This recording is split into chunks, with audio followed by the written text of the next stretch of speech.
예수께서 이 땅에 오셔서 나누신 첫 번째 설교가 팔복입니다. 팔복은 그래서 예수님의 마음에서 가장 중요한 기별입니다. 예수께서 이 땅에 오셔서 주신 기별이 무엇입니까? 하면은 우리는 주저없이 팔복입니다 라고 우리가 대답할 수 있는 것입니다. 성도 여러분, 팔복의 기별이 무엇입니까? 팔복은 마음과 성품에 대한 기별입니다. 마음과 성품에 대한 기별. 왜 예수께서 마음과 성품을 말씀하실까요? 왜냐하면 우리의 구원은 마음과 성품에서 이루어지기 때문입니다. 오늘은 우리가 이 팔복에서 세 번째 복, 온유한 성품에 대한 말씀을 좀 나누도록 하겠습니다.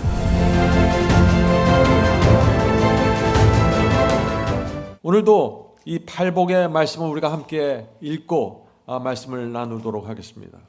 오늘과 우리 이 팔복의 말씀을 읽을 때 성령께서 우리의 마음을 깊이 감동하시길 제가 간절히 바랍니다.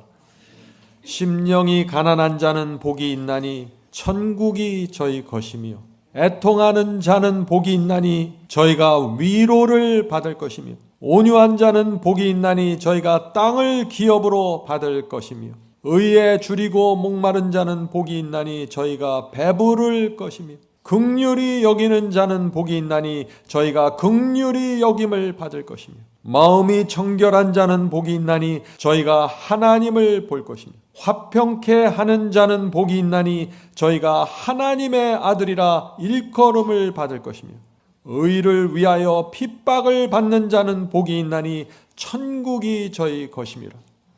이 모든 말씀은 마음과 성품에 대한 기별입니다. 오늘은 우리가 이 팔복에서 세 번째 복, 온유한 성품에 대한 말씀을 좀 나누도록 하겠습니다. 예수께서 말씀하셨죠. 마태복음 5장 3절부터 5절 심령이 가난한 자는 복이 있나니 애통하는 자는 복이 있나니 그리고 온유한 자는 복이 있나니 저희가 땅을 기업으로 받을 것이라고 했습니다. 땅을 기업으로 받는 자들입니다. 자, 질문 드리죠. 어떻게 하면 온유한 성품을 가질 수 있을까요? 이 팔복은 순서대로 경험이 된다고 제가 말씀드렸죠. 그래서 시작은 무엇입니까? 가난한 심령을 받는 것입니다. 곧바로 온유함으로 들어갈 수가 없습니다. 가난한 심령을 받아야 됩니다. 심령이 가난해지면은 내 죄와 내 부족함을 보면서 주님 앞에 나가 애통해하게 되어 있습니다. 그런 사람들은 성품이 온유하게 되는 것입니다. 그래서 계단으로 나가는 것입니다. 다시 질문 드립니다. 그렇다면 이 온유함은 어떤 성품입니까? 하는 질문입니다. 온유한 성품은 한 계단을 내려서는 마음입니다. 자기를 낮추는 계단을 내려가야만 생각과 감정을 통제하게 되고 그것이 온유함입니다. 성도 여러분, 잊지 마세요. 지금 여러분이 서 있는 곳에서 한 계단 내려가셔야 합니다. 자신을 낮추어야 합니다. 한 계단 낮추어야 돼요. 그래야만 생각과 감정을 통제할 수 있게 되고 온유한 사람이 될 수 있는 것입니다. 자, 질문 드리죠. 어떻게 하면 우리 마음이 한 계단을 내려가서 자신을 낮출 수 있을까요? 하는 질문입니다. 우리 그리스도인은 하나님 앞에서 사는 사람입니다. 하나님은 저 하늘에 있고 우리는 이 땅에서 몰려 사는 게 아니라 우리는 하나님의 면전에서 사는 사람들입니다. 하나님께서 우리의 생애를 다 보십니다. 우리를 인도하시고 우리를 부둥켜 안고 우리를 보호하십니다. 하나님 앞에서 우리가 살아가는 것입니다. 하나님은 창조주이고 우리는 피조물입니다. 우리는 잠시 살다가 죽는 피조물이에요. 이것을 잊으면 안 됩니다. 그래서 우리가 한 계단 낮아져야 되는 것입니다. 그리스도인은 누구입니까? 늘 한 계단 내려서서 사는 사람들입니다. 그래서 우리가 아침마다 하나님 앞에 나가 나를 낮추어 달라고 기도하는 것입니다. 내 생각과 내 감정과 내 욕망을 통제하는 힘을 달라고 기도하는 것입니다. 한 계단 낮아 있는 사람만 이 기도를 드릴 수 있는 것입니다. 성도 여러분, 우리가 이 기도를 드리게 되면은 무엇이 주어진다고요? 하늘의 땅이 주어진다고요. 온유한 사람입니다.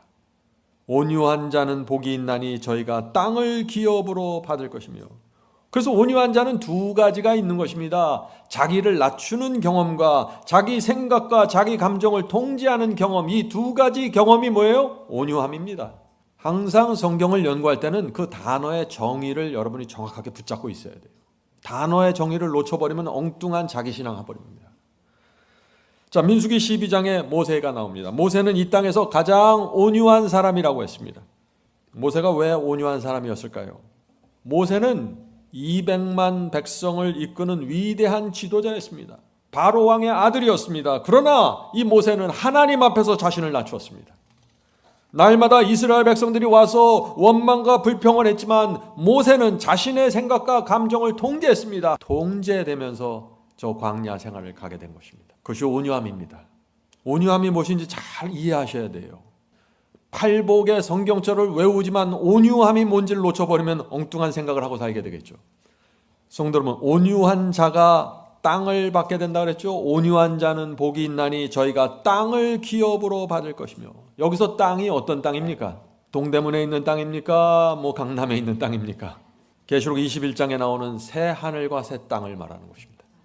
계시록 21장 1절 2절 보겠습니다. 또 내가 새 하늘과 새 땅을 보니 처음 하늘과 처음 땅이 없어졌고 바다도 다시 있지 않더라. 또 내가 보매 거룩한 성 새 예루살렘이 하나님께로부터 하늘에서 내려오니 그 예비한 것이 신부가 남편을 위하여 단장한 것 같더라.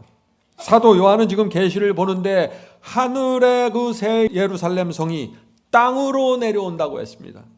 온유한 자는 그 땅을 유업으로 받는다고 하는 것입니다. 성도 여러분, 새 하늘과 새 땅에서 살기 원하십니까? 새 예루살렘 성에서 살기 원하십니까? 여러분이 정말 원하시면은 반드시 온유한 자가 되어야 한다는 것입니다. 그것이 팔복의 기별입니다. 시편 37편에 그래서 이런 말씀이 있는 것입니다. 시편 37편 11절입니다. 오직 온유한 자는 땅을 차지하며, 누가 하늘에 이 땅을 차지한다고 했습니까? 온유한 자, 오직 온유한 자가. 성도 여러분, 이 온유함에 대해서 쉽게 생각하시면 안 됩니다. 굉장히 집중하시고 이 성품이 어떤 것인지 살펴야 되는 것입니다. 자, 질문 드리죠. 아담과 하와는 왜 땅을 잃어버렸습니까? 왜 에덴 동산의 땅을 아담과 하와는 잃어버렸습니까? 하는 질문입니다. 땅을 잃어버린 이유는 하나밖에 없어요. 뭐예요? 온유함을 잃어버린 것입니다. 자, 온유함의 두 가지 특징을 아담과 하와가 잊어버렸어요. 아까 제가 말씀드렸죠. 온유함의 두 가지 특징, 자신을 낮추지 않았고 자기의 느낌과 욕망을 통제하지 않았습니다. 그래서 하나님께서 따먹지 말라고 하신 그 선악과를 따먹은 것입니다. 온유함을 잃어버린 것입니다. 온유함을 그냥 이 세상에 있는 백과사전의 뜻으로 해석하시면 안 돼요. 성경이 말하는 온유함으로 받으셔야 됩니다. 창세기 3장 6절 보겠습니다. 아담과 하와가 무엇을 놓쳤는지 봅시다. 여자가 그 나무를 본즉 먹음직도 하고 보암직도 하고, 자, 여기 느낌과 감정과 욕망이 올라오죠. 먹음직도 하고 보암직도 하고 지혜롭게 할 만큼 탐스럽기도 한 나무인지라. 여자가 그 실과를 따먹고 선악과 나무를 따먹고 자기와 함께한 남편에게도 주매 그도 먹은지라. 아담과 하와의 문제가 무엇입니까? 먹음직하고 보암직하고 탐스럽게 느껴지는 그 욕망을 통제하지 않은 것입니다. 여러분 마음속에, 정신 속에 떠오르는 그 모든 생각과 느낌과 욕망 통제되어야 한다는 것입니다. 그것이 뭐예요? 그것을 성경이 말하는 온유함이라고 말하는 것입니다. 화가 나는 느낌이 나오면 폭발하는 것이 아니라 통제되어야 한다는 것입니다. 미워하는 느낌, 짜증나는 느낌 통제되어야 한다는 것입니다. 자신을 낮추는 것입니다. 그것이. 아담과 하와가 이것이 안 됐기 때문에 하나님의 법을 범하게 되었다. 온유함이 중요합니까? 정말 중요합니다. 잊지 마세요. 온유해도 되고 온유하지 않아도 되는 것이 아닙니다. 성경은 온유한 자가 하늘의 땅을 얻는다고 했습니다. 시편 31편 11절 다시 읽어보죠. 오직 온유한 자는 땅을 차지하며. 분명합니까? 진리가 정확하게 이해돼야 됩니다. 자, 바울은 온유한 성품에 대해서 또 다른 각도에서 또 말씀합니다. 자, 오늘 온유함에 대해서 다양한 각도에서 우리가 이 말씀을 살펴봅니다. 갈라디아 2장 20절입니다. 내가 그리스도와 함께 십자가에 못 박혔나니. 무슨 뜻인가요? 무엇이 십자가에 못 박혔다는 뜻입니까? 내 생각, 내 느낌, 내 욕망이 십자가에 못 박혀서 동제되고 있다는 것입니다. 성령께 순복하는 온유한 마음이 되었다는 것입니다. 왜 온유한 마음이 되었나요? 내 생각과 내 느낌과 내 욕망이 동제되고 있기 때문에. 그 욕망이 전혀 없는 것이 아니에요. 느낌이 없는 것이 아니에요. 로봇가 아닙니다. 사람이기 때문에 느낌도 받고 감정도 받고 욕망도 올라올 수 있습니다. 그러나 십자가에 못 박으라는 것입니다. 만일 그런 것들이 하나님의 뜻에 대적하는 것이라면 말이죠. 자, 계속해서 읽어보죠. 내가 그리스도와 함께 십자가에 못 박혔나니 그런즉 이제는 내가 산 것이 아니요 오직 내 안에 그리스도께서 사신 것이라. 지금 자아를, 내 욕망을 십자가에 못 박은 사람 안에 누가 거하신다고요? 그리스도께서 거하신다고요. 이제 내가 육체 가운데서 사는 것은 나를 사랑하사 나를 위하여 자기 몸을 버리신 하나님의 아들을 믿는 믿음 안에서 사는 것이라. 성도분, 이제 온유한 자가 어떤 분인지 아시겠죠? 온유한 자가 어떤 사람입니까? 자아를 십자가에 못 박혀서 자기를 낮추고 자기 생각과 자기 감정과 자기 욕망이 떠오르는 대로 사는 것이 아니라 그것이 통제가 되는 그리스도인이라고요. 예수께서도 바울과 비슷한 말씀을 하셨습니다. 마가복음 8장 34절입니다. 아무든지 나를 따라오려거든 자기를 부인하고 자기 십자가를 지고 나를 쫓을 것이니라. 성도 여러분, 이것이 온유함입니다. 성경은 온유함을 말하면서 십자가에 못 박는 얘기를 하고 십자가를 지는 얘기를 하고 나를 부인하는 얘기를 같이 하고 있는 것입니다. 온유함이라는 이 성품 안에서 이것이 이해되어야 한다는 것이죠. 질문드리죠. 세상 사람들이 왜 교회를 보면서 손가락질하고 조롱합니까? 옛날에는 그렇지 않았는데 시대가 가면 갈수록 세상이 교회를 조롱합니다. 왜 이런 일이 생깁니까? 이유는 단순합니다. 교회 다니는 사람들이 자기를 낮추지 않고 감정과 생각과 욕망을 자기 마음대로 터뜨리고 통제하지 못하는 모습을 보기 때문이죠. 그래서 교회에서 다툼이 생기고 싸움이 생길 때 세상은 놀리는 것입니다. 느끼는 대로 화를 내고 생각나는 대로 말을 합니다. 그래서 이 교회 다니는 사람들이 세상의 인격자들보다 못한 상태가 돼버리는 것입니다. 그래서 세상이 교회를 보고 놀리는 것입니다. 왜 교회 다니냐고 말이죠. 성도 여러분, 이 우리의 가정도 그렇고 교회도 그렇고 영적인 공동체입니다. 가정과 교회에서 우리가 대화하고 말할 때 온유함으로 해야 된다는 것입니다. 온유함이 무엇입니까? 자기를 낮추고 생각과 감정을 통제하면서 대화한다는 것입니다. 바울은 이 초대교회 성도들에게 온유에 대한 기별을 또 전했습니다. 자, 그 말씀을 볼까요? 디도서 3장 2절입니다. 디도서 3장 2절. 아무도 회방하지 말며 다투지 말며 관용하며 모든 일에 온유함을 모든 사람에게 나타낼 것을 기억하게 하라. 성도 여러분, 바울이 지금 말하는 이 온유함이 무엇인지 이해하시겠죠? 어떤 것입니까? 초대교회 안에 이방인들이 왔습니다. 서로 다른 민족이고 다른 방언을 사용하는 사람들입니다. 서로 다른 의견을 가지고 있어요. 생각도 다릅니다. 개성도 다릅니다. 서로 이해가 안 됩니다. 그런데 자기를 낮추고 생각과 감정을 통제하라는 것입니다. 이것이 온유함입니다. 이것이 초대교회가 살아있었던 이유입니다. 이 온유함을 이해하면요, 내가 교회 생활을 어떻게 해야 되는지, 내가 가정 생활을 어떻게 해야 되는지 여기서 나오는 것입니다. 성도 여러분, 누가 잘하고 못하고의 문제가 아니에요. 누가 온유했는가 온유하지 않았는가가 문제라는 것입니다. 팔복을 늘 마음속에 담고 사셔야 됩니다. 온유한 자는 복이 있나니 저희가 땅을 기업으로 받을 것이며. 자, 질문 드리죠. 교회 생활에서 사람들과 다투지 않고 내가 온유한 사람이 되는 확실한 방법이 있는데 그것이 무엇일까요? 하는 질문입니다. 교회 생활에서 다투지 않고 늘 누구하고 화목하고 누구하고 평강을 누립니다. 방법이 있어요. 무엇입니까? 진리 이외에는 다 양보하는 것입니다. 진리는 모든 것을 바쳐서 고수합니다. 그러나 진리가 아닌 문제에서는 내 생각, 내 뜻을 굽힐 수 있어야 된다는 것이죠. 나를 굽힐 수 있는 힘, 그것이 온유함입니다. 온유함은 힘입니다. 파워입니다. 온유함은 어떤 파워인가? 나를 진리 앞에 굴복시키는 파워입니다. 나를 하나님 앞에 굴복시키는 파워입니다. 그런 사람들에게 하늘의 땅이 주어진다고요. 성도 여러분, 진리에서는 우유부단하면 안 됩니다. 진리는 확고하게 되고 흔들리지 말아야 되죠.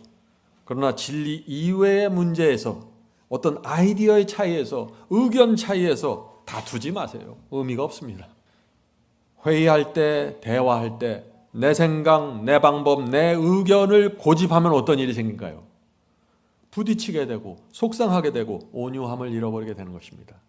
그러면 어떻게 돼요? 하늘 땅을 잃어버릴 수 있다는 것입니다. 조심하셔야 돼요. 자, 사도 야고보의 말씀을 보겠습니다. 사도 야고보는 이 온유함을 지혜와 연결시킵니다. 오늘 말씀을 여러분 잘 보세요. 이 온유함이 어떻게 이루어지는지. 야고보서 3장 13절 중요한 말씀입니다. 너희 중에 지혜와 총명이 있는 자가 누구뇨?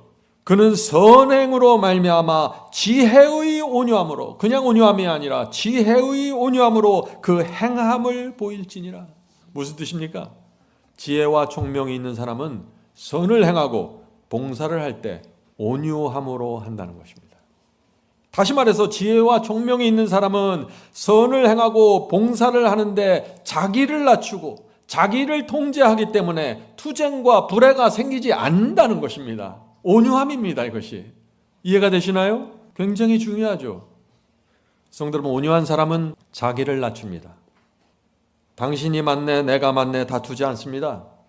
오직 다투고 오직 붙잡고 있는 것은 뭐예요? 진리 하나입니다. 이것이 우리 마음속에 정확하게 세워져야 됩니다. 그래야 온유함이 풍요롭게 누릴 수 있는 것입니다. 그래서 온유한 자에게 평안과 쉼이 있는 것입니다. 하나님께서 이걸 주고 싶은 것입니다. 많은 분들이 이런 고민을 합니다. 나는 교회에서 열심히 봉사하는데 자꾸 부딪히고 불화가 생깁니다. 도대체 무엇이 문제입니까? 난 열심히 하고 있는데. 여러분들 이제 답을 아시겠죠? 온유함에 문제가 있을 수 있다는 것입니다. 온유한 성품을 사모하는 분들은 오늘 우리가 나누는 말씀을 여러 번 들으면서 묵상하셔야 됩니다. 자, 갈라디아 2장 20절 보겠습니다. 갈라디아 2장 20절입니다. 내가 그리스도와 함께 십자가에 못 박혔나니 그런즉 이제는 내가 산 것이 아니요 오직 내 안에 그리스도께서 사신 것이라.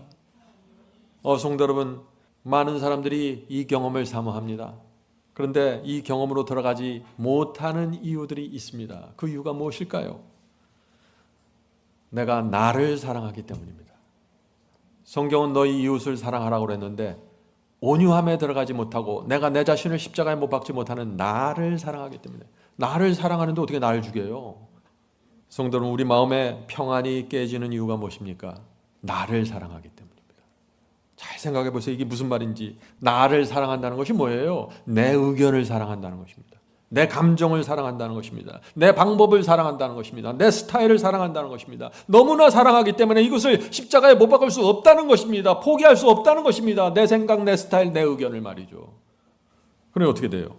방법 차이, 의견 차이, 생각 차이, 아이디어 차이, 이것 때문에 계속해서 문제가 생기고 충돌이 생기면서 온유함을 잃어버리는 것입니다. 평안을 잃어버리는 것입니다. 속이 상합니다. 성도 여러분, 우리가 이 땅에서 그렇게 살 이유가 뭐가 있습니까? 왜 우리가 이렇게 충돌과 다툼과 불화 속에서 살아야 됩니까? 바보처럼. 그렇게 살 이유가 전혀 없는 것입니다. 하나님께서는 이 땅에서 우리가 평강을 누리길 원하십니다. 그래서 8복 8가지 복을 주시는 것입니다. 이 복을 받으라고.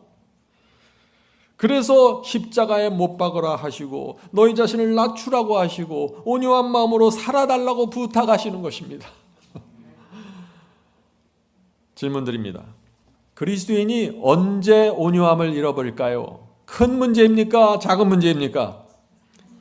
대부분은 아주 작은 문제입니다. 어떻게 이 온유함을 잃어버립니까? 이 교회 벽을 무슨 색깔로 칠해야 됩니까? 의견하면 온유함을 잃어버리는 사람들이 생기는 거예요. 평안을 잃어버립니다.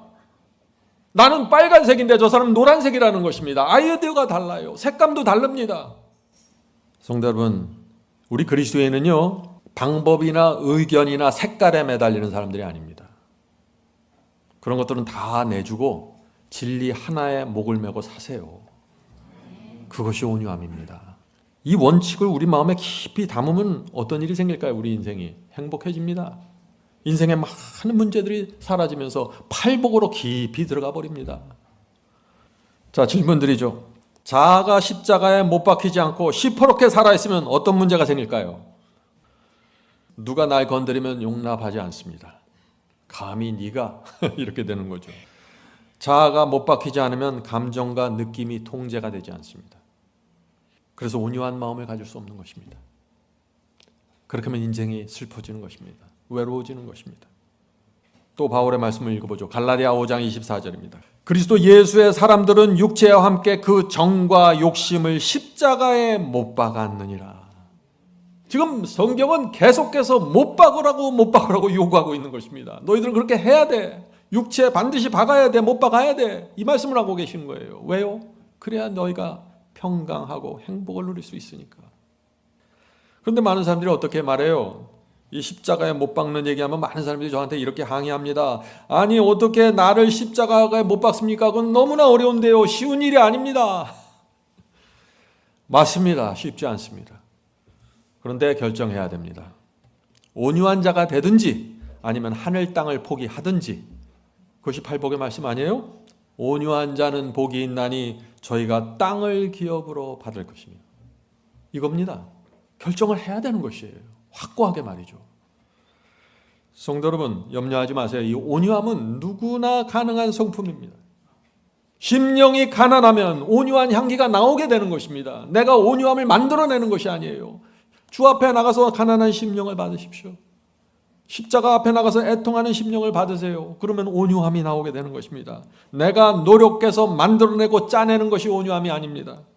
심령 속에 말씀이 채워지고 심령 속에 성령의 은혜가 채워지면 나를 낮추게 되고 감정과 욕망과 느낌을 통제하는 힘이 생기게 되는 것입니다. 그 힘이 온유함입니다. 온유함은 연약하게 보이지만 강력한 힘을 갖고 있는 사람입니다. 왜요? 자기를 통제하고 있기 때문에 말이죠. 자기를 통제하지 못하면 육이 올라오기 때문에 겉으로는 강하게 보여요. 그런데 아주 연약한 사람입니다.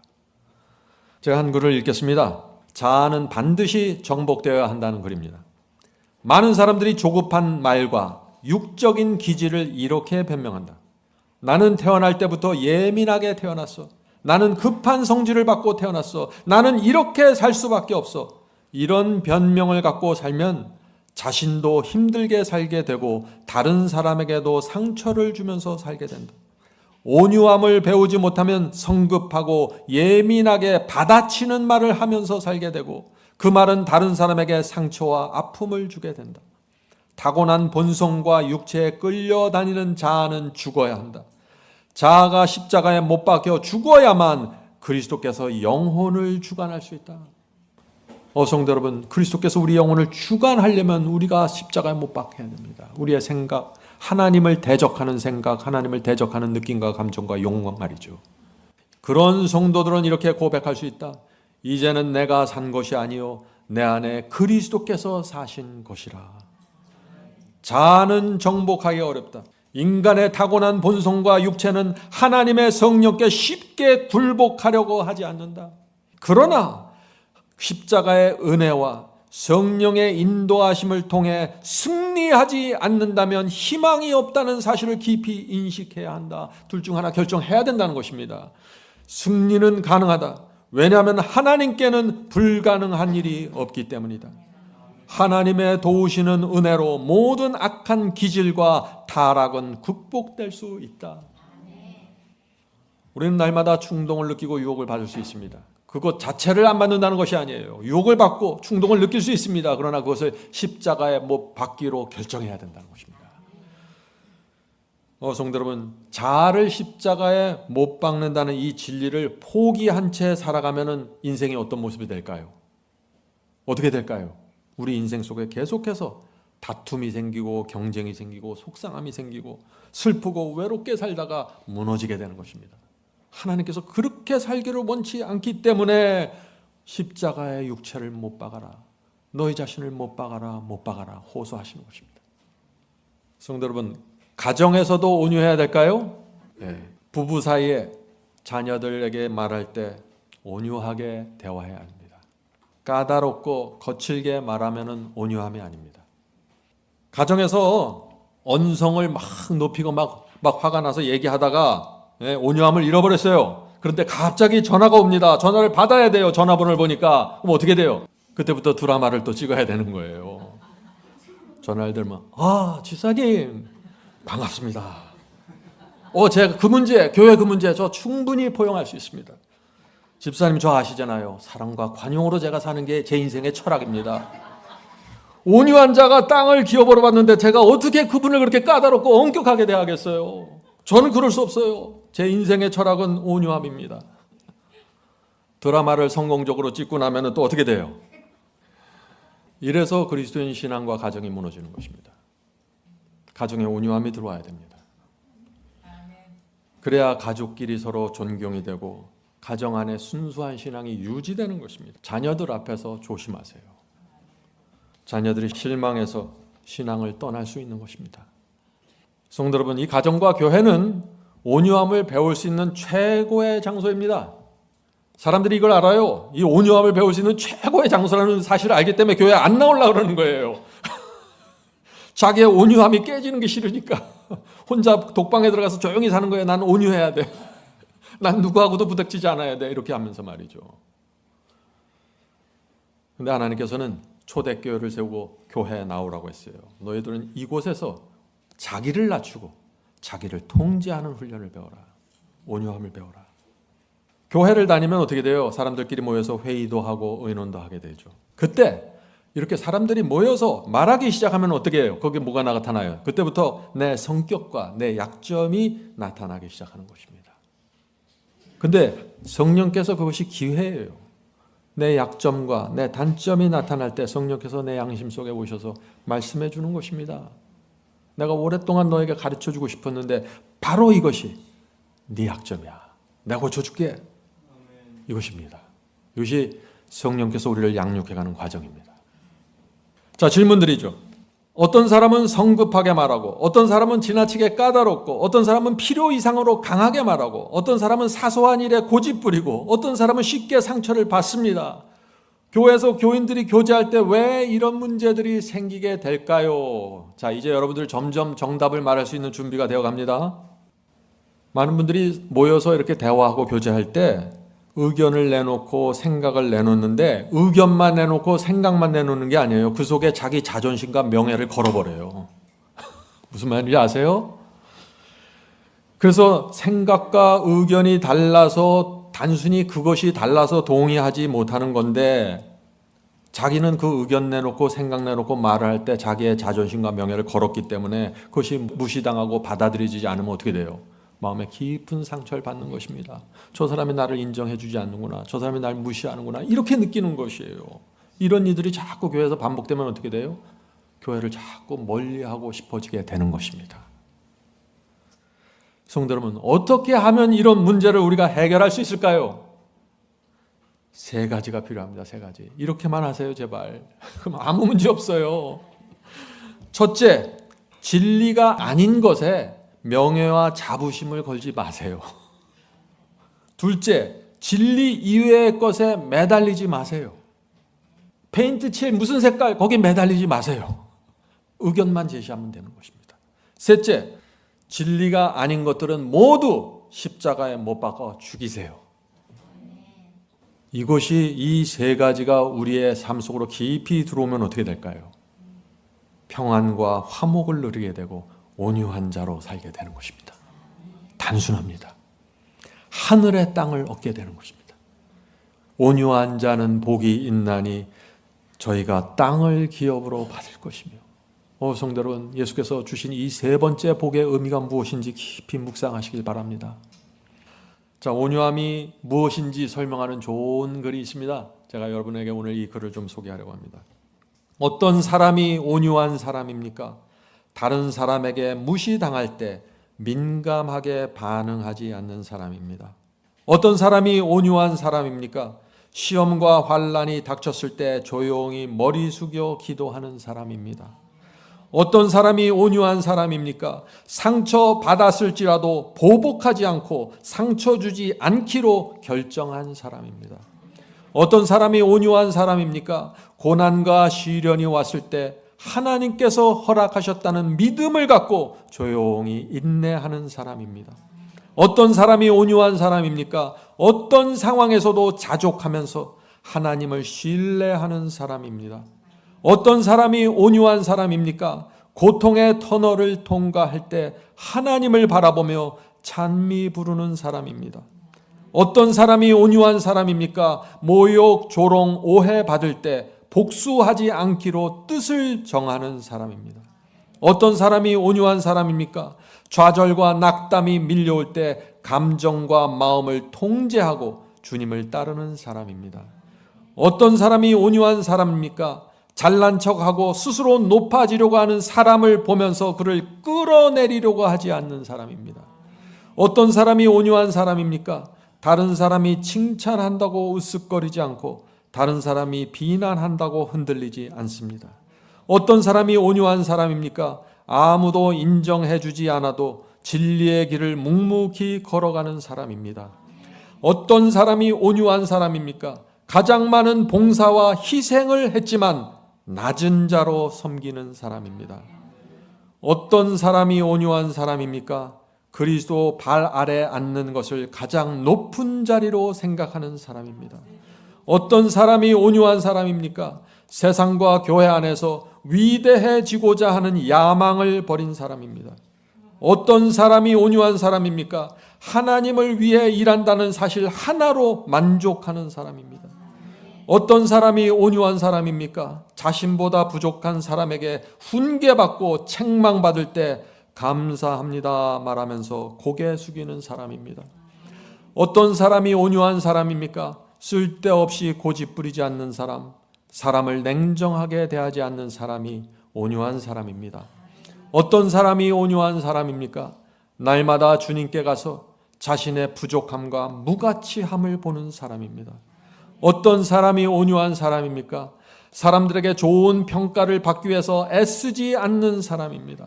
어떤 사람이 온유한 사람입니까? 주님의 음성에 귀를 기울이고 주님께서 이끌어 주시기를 기다리는 사람입니다. 어떤 사람이 온유한 사람입니까?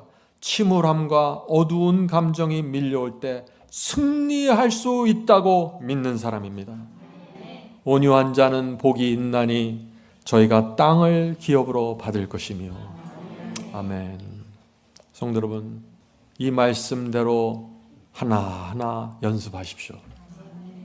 여러분의 인생 속에 어두움이, 부정적인 생각들이, 여러 가지 충동과 욕망이 밀려올 때 이 말씀을 묵상해 보십시오. 이 온유함은 우리의 생애를 승리와 풍요로움으로 이끌어갑니다. 온유함은 우리에게 평강과 화목을 가져다 줍니다. 우리 모두 이 온유한 자가 되길 제가 간절히 소망합니다. 자, 질문 드리죠. 교회에서 진리를 거절하고 악을 고집하는 자가 있는데 그런 사람을 징계할 때도 온유함이 필요할까요? 하는 것입니다. 바울의 말씀을 들어보겠습니다. 디모데후서 2장 25절입니다. 거역하는 자를 온유함으로 징계할지니 혹 하나님이 저에게 회개함을 주사 진리를 알게 하실까 하며. 성도 여러분, 이 교회는요 세상과 완전히 다릅니다. 교회에서는 징계할 때도, 어떤 사람을 징계할 때도 온유함으로 해야 됩니다. 그런데 바울은 왜 온유함으로 징계하라고 했어요? 지금은 이 사람이 악을 고집해서 교회에서 징계를 받지만 나중에 이 영혼이 하나님께 회개하고 돌아올 수 있기 때문에, 나중에 다시 진리를 받을 가능성이 있기 때문에 이 영혼을 온유하게 대하라는 것입니다. 이것이 복음의 정신입니다. 회개하고 다시 돌아오길 기다리는 것입니다. 그것을 위해서 징계하는 것입니다. 이 사람의 잘못과 악은 징계받을 수밖에 없어요. 교회에서 징계는 단호하게 내려져야 됩니다. 그러나 그 사람이 회개하고 돌아올 수 있는 길을 열어주라는 것입니다. 그것이 뭐예요? 온유하게 그 사람을 대하는 것입니다. 성도 여러분, 우리가 어떻게 하면 이 온유한 자가 될 수 있을까요? 오늘 여러 가지를 말씀했죠. 오늘 여러 가지 말씀했는데 하나하나 마음에 쌓으십시오. 온유한 자가 되려면은 마음이 풍요로워야 됩니다. 마음이. 어떻게 하면 우리 마음이 풍요로워질 수 있을까요? 우리 마음이 어떻게 풍요로워져요? 이 세상 살기 힘든데. 세상 살기 힘들잖아요. 공부하기도 힘들고 직장 다니기도 힘들고 장사하기도 힘들고 어떻게 우리 마음이 풍요로워져요? 그럴 수가 없잖아요. 하나님을 의지하면 풍요로워집니다. 하나님을 의지하고 하나님의 사랑을 신뢰하고 하나님의 인도하심을 믿으면, 내가 하나님의 가슴 속에 있는 것을 내가 안다면 내 마음이 풍요로워집니다. 그런 마음에 여유가 생깁니다. 그런 사람은 온유하게 살게 되는 것입니다. 성도 여러분, 이 온유함이 영어로는 meekness입니다. meek예요. 그런데 이것을 좀 쉬운 영어로 하면 뭐예요? gentle입니다. gentle. 우리 그리스도인은 젠틀맨이 되어야 돼요. 젠틀워먼이 되어야 되는 것입니다. 어떻게 하면 우리가 젠틀맨으로 살 수 있을까요? 마음이 풍요로워야 돼요. 마음에 여유가 있어야 됩니다. 그러면 자연스럽게 젠틀맨, 젠틀레이디로 살아갈 수 있어요. 사람들의 말과 행동에 조급하게 반응하지 않게 됩니다. 내가 풍요로우면 말이죠. 부자들을 보면 여유가 있잖아요. 그죠? 부자들의 얼굴 보면 여유가 있어요. 조그만 어려운 일이 있어도 흔들리지 않습니다. 왜요? 자기는 알아요. 자기가 엄청나게 많이 갖고 있다는 거. 문제가 없다는 걸 알아요. 그러니까 다른 사람들이 볼 때 문제가 있는 것 같은데 이 사람에겐 문제가 없는 거예요. 충분히 핸들이 되는 것입니다. 우리 그리스도인들도 마찬가지입니다. 저와 여러분은 하늘의 시민권자입니다. 어디 시민권자 그래요? 한국 시민권자가 아니에요. 미국 시민권자가 아니에요. 하늘의 시민권을 갖고 있어요. 하늘왕의 자녀입니다. 우리는 장차 하늘에 가서 엄청난 부와 권세를 받게 될 것입니다. 어떻게 살아야 돼요? 부자처럼 살아라는 것입니다. 풍요롭게, 이 세상 누구보다 풍요롭게 살라는 것입니다. 그래서 사람들이 기이하게 보는 것입니다. 저 사람은 가난한데, 저 사람의 자동차도 힘이 없는데 어떻게 저렇게 풍요로운 일이 나타날 수 있을까? 하늘왕의 아들이기 때문이죠. 하늘 시민권자입니다. 이것이 성경의 기별이에요. 이것이 승리의 기별입니다. 내가 지키기 싫은 어떤 계명을 억지로 지켜가면서 승리하는 게 아니에요. 그건 율법주의입니다. 우리가 믿는 승리의 기별은 하늘의 풍요로움을 받아서 하나님의 말씀을 풍요롭게 순종해가는 것입니다. 성도 여러분, 내가 풍요롭다는 사실을 알면은 어떻게 돼요? 넉넉해지고 온유하게 되고 겸손하게 되는 것입니다. 자, 질문 드리죠. 사람들은 어떤 사람을 좋아할까요? 어떤 사람들이 사람들에게 인기가 있을까요? 하나님께서 기뻐하시는 사람은 어떤 사람일까요? 진리에는 확고하게 서 있지만 사람들에게는 온유한 사람입니다. 한번 그렇게 살아보세요. 사람들이 다 와서 김 집사님 전화번호 좀 주세요. 우리 한번 사귀어볼까요? 그렇게 말할 것입니다. 자기의 삶에는 진리가 정확하게 분명하게 세워져야 합니다. 그러나 다른 사람의 연약함과 다른 사람의 부족함을 보면서 불쌍히 여기고 엄격한 잣대를 들이대지 않는 것입니다. 잣대는 나에게 들이대는 것입니다. 그럴 때 다른 사람을 넉넉한 마음으로 받아줄 때 사람들이 모여듭니다. 그래서 이 온유한 자가 하나님께 부르심을 받게 되는 것입니다. 왜요? 온유한 자는 진리에 정확하게 서 있지만은 따뜻하고 너그럽게 사람들을 대하기 때문에 복음이 흘러 들어갈 수 있는 길이 열리는 사람들입니다. 성도 여러분, 오늘 이 온유함에 대한 진리를 성령께서 우리 마음에 새겨주시게 되길 제가 간절히 바랍니다. 다 함께 우리 신명기 1장을 보겠습니다. 신명기 1장 속에 온유함의 비밀이 있습니다. 신명기 1장 30절 31절입니다. 너희보다 먼저 가시는 너희의 하나님 여호와께서, 놀라운 말씀이죠. 여호와 하나님께서 우리 인생을 먼저 앞장서서 가시면서 인도하신다는 것입니다. 우리가 이 사실을 믿으면 우리 마음이 어떻게 돼요? 마음이 편안해지고 마음이 풍요로워지고 조급하지 않게 되는 것입니다. 내 눈앞에 어려운 일이 보일지라도 이미 앞장서신 하나님 여호와가 있다는 사실을 내가 믿고 신뢰하기 때문입니다. 계속해서 읽겠습니다. 애굽에서 너희를 위하여 너희 목전에서 모든 일을 행하신 것 같이 이제도 너희를 위하여 싸우실 것이며 여호와께서 우리를 위하여 싸우신다는 것입니다. 너희가 당하였거니와 사람이 자기 아들을 안는 것 같이 너희 하나님 여호와께서 너희가 걸어온 길에서 너희를 품에 안으사 이곳까지 이르게 하셨느니라. 얼마나 감동적입니까? 이스라엘 백성들이 여기서 실패한 것입니다. 하나님께서는 이스라엘 백성을 가슴에 푹 안고 지금 가나안을 향해서 가고 있는데 이 이스라엘 백성은 하나님의 품에 안겨서 원망하고 불평하고 질투하고 싸운 것입니다. 그래서 다 무너진 것입니다. 자신이 하나님의 품에 안겨 있다는 사실을 놓쳐버린 것입니다. 성도 여러분, 여러분이 하나님 가슴에 안겨 있다는 사실 잊지 마십시오. 그런 마음이 풍요로워지고 믿음이 생기고 여유가 생깁니다. 그래서 온유하게 살게 되는 것입니다. 저도 힘들고 어려울 때마다 이 말씀을 붙잡습니다. 여호와께서 우리를 품에 안아서 이곳까지 인도하셨다. 부모가 아이들을 품에 안고 사는 것처럼 하나님께서도 우리를 그렇게 안고 가신다는 것입니다. 얼마나 감사합니까? 무엇을 두려워하십니까? 무엇이 속상하십니까?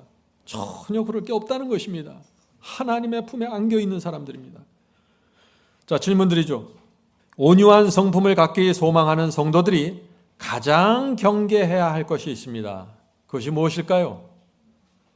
안 된다는 정신입니다. 온유함은 불가능하다는 정신입니다. 내 못된 성품을 고칠 수 없다는 생각입니다. 성도 여러분, 그런 생각은 하나님의 능력과 성령의 은혜를 부인하는 생각이라는 것입니다. 그래서 절대 안 되는 생각입니다. 안 된다. 그렇게 말하면 정말 안 됩니다.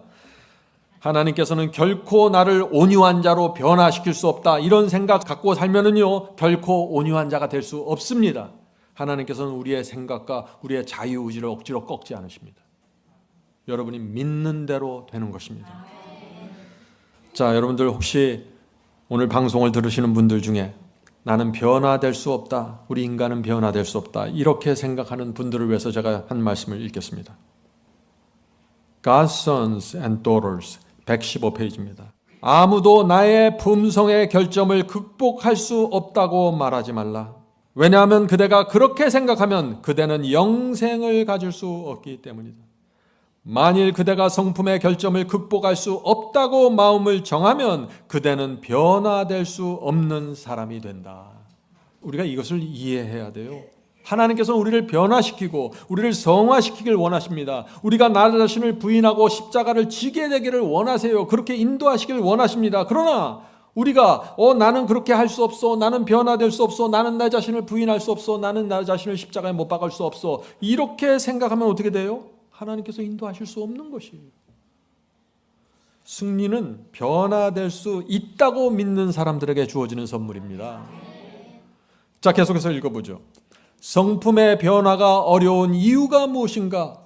성화될 수 없다고 생각하는 그대의 생각과 마음 때문에 변화되지 않는 것이다. 변화될 수 없다고 생각하면서 사는 것입니다. 그 문제에 집중하지 않아요. 관심이 없습니다. 그러니까 변화되지 않는 거예요. 안 된다고 생각하면 안 됩니다. 계속해서 읽겠습니다. 하나님의 뜻에 고의적으로 굴복하지 않기 때문에 변화되지 않는다. 안 된다고 생각하니까 굴복하지 않는다는 것이에요. 그대의 심령 속에 변화와 승리를 향한 단호한 목적이 있다면 갈망하는 품성의 기질이 말씀과 성령을 통하여 고상하게 될 것이며 확고하고 끈질긴 노력으로 목적을 이루기 위하여 분투하게 된다. 분투한다가 아니라 분투하게 된다예요. 우리가 정말 원하면 말이죠. 변화는 말씀과 성령의 역사로 이루어집니다. 하나님의 역사입니다. 그런데 내가 확고하고 끈질긴 노력으로 그것을 바라보고 나가야 하는 것입니다. 어떤 노력이 필요합니까? 자, 나옵니다. 그대는 그대의 품성의 결점을 쉬지 말고 경계할 것이며, 어떤 노력을 해야 돼요? 내 성격의 약점과 단점이 나타나는 것을 경계하라는 것입니다. 아무 생각 없이 살지 말고 경계하면서 살라는 것이에요. 경계하는 자에게는 성령께서 순간순간 가르쳐주면서 인도하신다는 것입니다. 근데 내가 관심이 없고 내가 경계하지 않으면 성령께서 가르쳐 주려고 해도 가르쳐 줄 수가 없어요. 소통이 안 됩니다. 내가 관심이 없기 때문에. 자, 계속해서 읽어보죠. 그대는 그대의 품성의 결점을 쉬지 말고 경계할 것이며 작은 일에서도 올바른 실천을 배양하라. 진리를 알았으면 작은 일부터 신실하게 실천하라는 것입니다. 가정에서, 교회에서 대화할 때, 말할 때 성령의 인도를 따라서 대화하는 법을 배우세요. 경건의 훈련입니다. 믿기만 하면 되는 게 아니에요. 훈련하셔야 돼요. 자, 계속해서 읽어보죠. 작은 일에서도 올바른 실천을 배양하라. 승리하는 데 오는 어려움은, 자, 잘 들어보세요. 승리하는 데 오는 어려움은 심령이 그리스도의 은혜로 말미암아 거룩하게 변화되는 것에 비례하여 감소될 것이다. 어려움이 있지만은 감소된다 하는 것입니다. 근데 어려움은 무엇과 비례해서 감소된다고 했어요? 우리 마음이 말씀과 성령으로 얼마나 풍요롭고 얼마나 은혜로운가에 따라, 그것에 따라 그 어려움이 감소된다는 것입니다. 여러분들은 이미 이런 경험을 하셨을 것입니다. 여러분들이 어떤 감동적인 설교를 듣고 감동적인 말씀을 읽었을 때, 마음이 감동되었을 때 어떻게 돼요? 마음이 풍요로워지게 됩니다. 그때는 어떻게 돼요? 나를 부인하고 십자가를 지고 내 자신을 낮추는 이 온유한 경험이 쉬워지는 것입니다. 비례하는 것입니다. 좁은 길을 가는 게 다 어려운 게 아니에요. 십자가를 지는 게 다 어려운 게 아닙니다. 그것은 내 마음과 비례하는 것이다.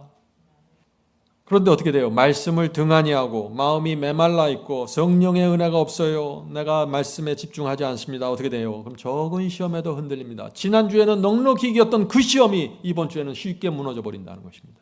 무엇에 비례해요? 내 마음의 상태와 비례한다는 것입니다. 사람을 온유하게 대하는 것이 힘들어질 수 있습니다. 지난주에는 그 사람을 온유하게 대했는데 이번 주에는 자꾸 무너져요. 왜 그래요? 내 마음에 문제가 생겼다는 것이죠. 말씀을 부으십시오. 아침 예배를 드리는 이유가 바로 이것입니다. 말씀을 마음에 붓는 것입니다. 마음이 얼마나 풍요로운가로 승리가 결정되는 것입니다. 계속해서 읽겠습니다. 우리의 교만과 억센 고집이 하나님의 뜻에 전적으로 굴복된다면 우리 영혼은 세속과 부패로부터 높이 끌어올려지고 정결한 분위기에 들림받을 것이다. 분명하죠. 승리의 열쇠가 무엇입니까? 말씀과 성령께 전적으로 굴복하는 것입니다. 굴복이 무엇입니까? 내 못된 기질, 내 못된 고집, 내 못된 생각과 아이디어 이런 것들이 십자가에 못 박히는 것입니다. 이것이 굴복입니다. 이것이 그런 것이 전혀 떠오르지 않는다. 그런 사람은 없어요. 그런 사람은 로버트예요. 그런 것이 옵니다. 충동이 오고 유혹을 느껴요. 그런데 그것을 십자가에 못 박으라는 것입니다. 그런 것들이 하나님의 뜻에 대적하는 것일 때 말이죠. 그렇게 될 때 우리 마음에 평안이 생기고 행복이 생기고 온유함이 생긴다는 것입니다.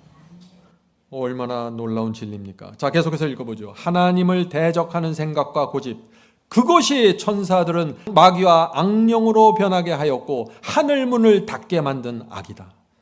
성도 여러분, 하나님을 대적하는 생각, 하나님을 대적하는 고집, 그런 욕망들 때문에 이 하늘의 천사들이 마귀가 되었고 악령들이 되었다고요. 시작은 그렇게 된 것이다 하는 것입니다.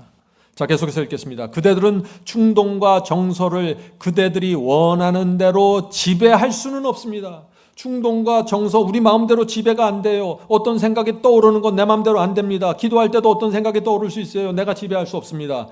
그러나 지배할 수 없지만 그대들의 의지를 지배할 수는 있다. 그리하여 생애가 전적으로 변화를 일으킬 수 있다. 우리가 지배할 수 있는 건 뭐예요? 의지라는 것입니다. 의지가 뭐예요? 내가 뜻을 정한다는 것입니다. 이런 충동을 느끼고 이런 유혹을 느끼지만 주여 제가 뜻을 정하겠습니다. 제가 이것을 물리치고 싶습니다. 뜻을 정하고 기도하오니 도와주시옵소서. 이것이 승리입니다. 이것이 굴복입니다. 성도 여러분, 우리 생애가 전적으로 변화되는 방법이 무엇인지 정확하게 알고 신앙하셔야 돼요. 첫 번째, 육체에서 악한 충동과 더러운 생각이 올라올 때 그것은 내 마음대로 바꿀 수 없습니다. 내 힘으로 지배할 수 없는 것이에요. 그건 떠오르는 것입니다. 그냥 충동을 느끼는 것이에요. 그것은 유전자 세포입니다. 둘째, 그러나 우리가 할 수 있는 것이 하나 있습니다. 그것이 무엇이에요? 뜻을 정하는 것입니다. 악한 충동과 악한 정서가 올라올 때, 느껴질 때 그것을 버리겠다고, 물리치겠다고, 격퇴시키겠다고 뜻을 정하는 것입니다. 그리고 기도하는 것입니다. 이것은 우리가 할 수 있는 것입니다. 그렇죠? 하나님을 믿기 때문이죠. 셋째, 성령을 구해야 됩니다. 기도할 때 성령을 구하십시오. 우리가 할 수 없는 것을 하나님께서는 하실 수 있기 때문입니다.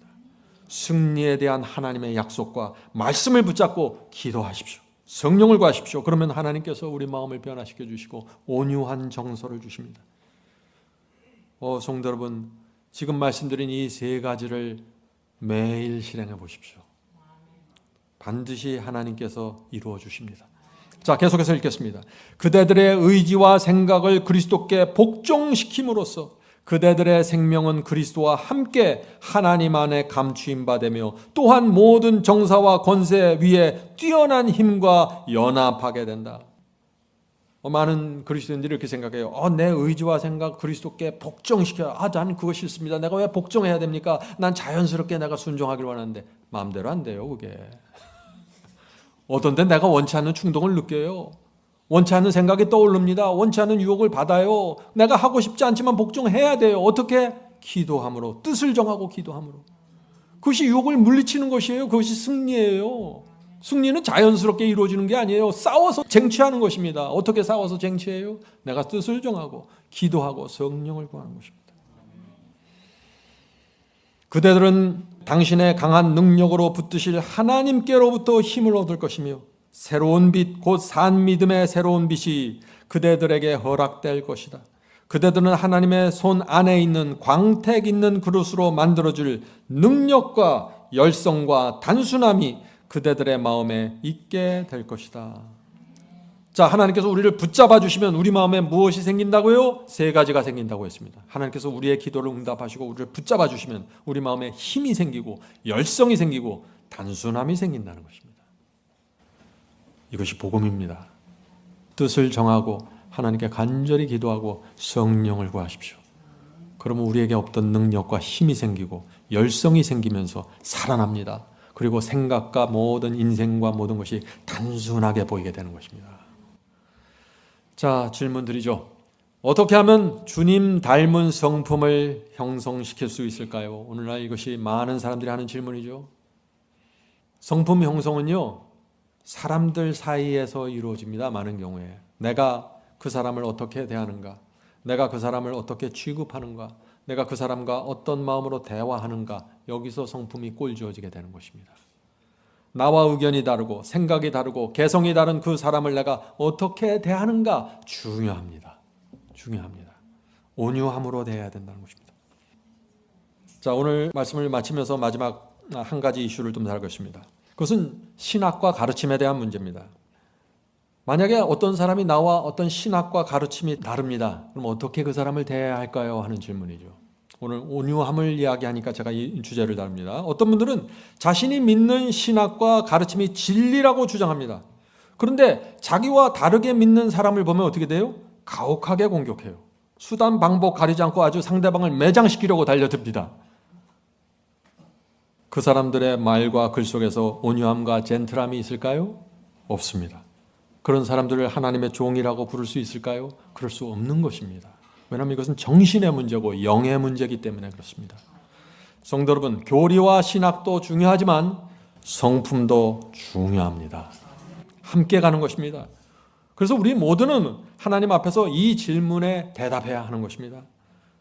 그대는 하나님께서 우리에게 이렇게 묻는다면 여러분들 어떻게 대답하시겠어요? 그대는 자신과 다르게 믿고 다른 교리를 가진 사람들을 어떻게 대하고 있는가? 어떻게 대했는가? 어떻게 대답하시겠어요? 유명한 격언이 있습니다. 사랑이 없는 진리는 사람을 가혹하게 만들고 진리가 없는 사랑은 위선이다. 다시 한번 읽을게요. 깊이 묵상해 보십시오. 사랑이 없는 진리는 사람을 가혹하게 만들고 진리가 없는 사랑은 위선이다. 이 말씀의 의미가 무엇인지 이해가 되시죠? 성도 여러분, 사랑과 진리는 같이 가는 것입니다. 사랑과 진리 둘 모두를 붙잡고 있는 사람이 온유한 자입니다. 그런 사람에게 하늘의 땅이 주어지게 되는 것입니다. My Life Today, 아주 제가 참 좋아하는 말씀이 있어서 여러분께 나누려고 합니다. 우리와 다른 교리와 다른 신앙을 가진 사람일지라도 온유하고 친절하게 대해야 한다. 왜냐하면 그들을 위해서도 그리스도의 보혈이 흘려졌기 때문이다. 주님께서 우리를 사랑하신 것처럼 우리와 다른 신조를 가진 사람도 사랑해야 한다. 교리와 신학을 유창하게 가르치고 강한 믿음을 공언할지라도 그리스도의 온유함과 사랑이 없고 거칠고 가혹한 정신을 드러내면 그들 속에 그리스도의 영이 없는 것이다. 친절하고 오래 참고 부드러운 마음이 없으면 그들은 주님을 닮지 않은 자들이다. 그들은 스스로 기만하고 있다. 그들이 나타내는 정신이 그리스도의 온유함과 사랑과 겸손과 조화를 이루지 않으면 그들이 아무리 진리를 믿는다고 공언할지라도 그들은 주님을 부인하는 자들이다. 성도 여러분, 얼마나 중요한 말씀입니까? 주님을 부인하는 자들이 될 수 있습니다. 진리를 믿고 있으면서도 말이죠. 영을 분별한 중요한 기준은 진리 하나가 아닙니다. 그리스도를 닮은 성품입니다. 이 두 가지가 같이 가는 것입니다. 성도 여러분, 우리의 자녀들이, 청년들이, 우리의 이웃들이 우리에게 무엇을 지금 보고 있습니까? 우리의 신앙에서 진리와 사랑과 온유함이 깊이 연결되어 있는 모습을 보고 있습니까? 성도 여러분, 제가 다시 말씀드리지만 이 교회는 온유함을 연습할 수 있는 최고의 장소입니다. 이거보다 더 좋은 장소는 없어요. 더 좋은 장소는 가정입니다. 가정과 교회에서 온유함을 연습하십시오. 주님을 닮기 위해서 최선을 다하십시오. 나중에 하늘에 가면 여러분이 아실 것입니다. 주님을 닮는 일에 관심이 없던 사람은 하늘에 단 한 사람도 없을 것입니다. 정말입니다. 하늘은 마음과 성품의 변화를 위해서 고민하고 생각하고 기도했던 성도들로 가득 채워져 있을 것입니다. 성도 여러분, 하루아침에 되지 않을 수 있습니다. 그러나 주님의 성품을 바라보면서 계속해서 전진합시다.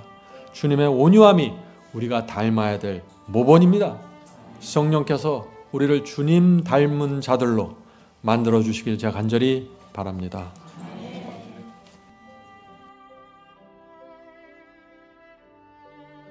하늘에 계신 저희들의 아버지, 저희가 하나님의 자녀라는 사실을 잊지 않도록 해 주시옵소서. 하늘의 큰 상급을 받고 이 땅을 살아가는 자로 그 이 사실을 잊지 않도록 도와주시옵소서. 저희 마음에 늘 풍요로움을 주시고 저희가 하나님의 가슴 안에 있는 자들이라는 사실을 기억하게 해 주시옵소서. 그래서 이 세상을 넉넉하고 풍요롭게 살게 해 주시옵소서. 그래서 내 자신을 낮추는 것이 자연스러워질 수 있도록 도와주시옵소서. 하늘에 계신 아버지, 성령의 감동으로 저희의 생각과 감정과 느낌이 통제되기를 원합니다. 인도해 주시옵소서. 주께서 주신 이 팔복의 기별이 저희의 마음과 성품 속으로 깊이 들어와서 자리 잡을 수 있도록 축복해 주시옵소서. 이제 저희가 시작하는 단계입니다.